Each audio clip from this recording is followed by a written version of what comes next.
All right, hi, I'm Bob Dahm. Welcome to Organic Bob. We're doing a video today on aerating your lawn. Now, when people think about aerating their lawns, they think about the guy they hire to come in and run the machine over the lawn and pull up all those little plugs, and we're not talking about that. In fact, I caution people against doing that because it actually compacts the soil. At the bottom of that stroke, the soil just gets crushed. And many times when I go out into yards, I'll find a compacted layer about 3 inches down from all the years of soil aeration. So what we do instead is we use a good old-fashioned shovel, like this one, or you can take your pick. There's many shovels. I would advise you not to use a pitchfork. That just isn't adequate. You need to really break up the soil.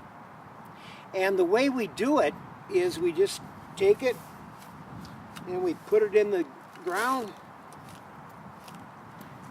as far as you can, and then you pull back until you feel it give a little bit, but not too much. And then you move over about a foot and you do it again. And I caution people, use hard-soled shoes when you're doing this, or you'll really hurt your feet. And the other thing to be careful of before you start any project like this, call the appropriate companies to come out and locate the utilities.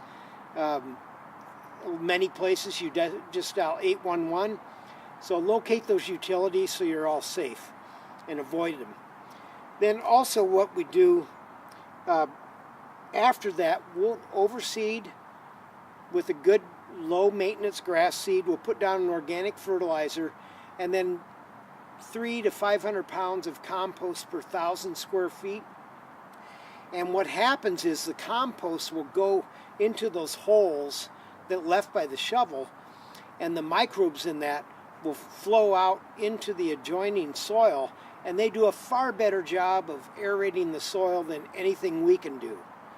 And so, put those microbes to work. It's easier if they do it. And also, the microbes will hold many times their weight in water, so they act as an aquifer in and of themselves.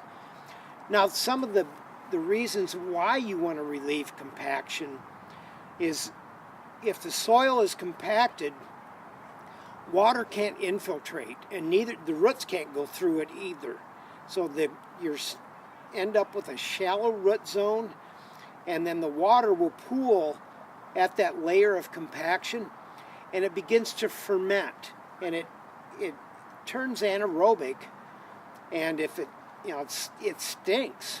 It smells like poo, and that bacteria gets on the roots of the grass and creates like a bioslime, and so this grass is smothered.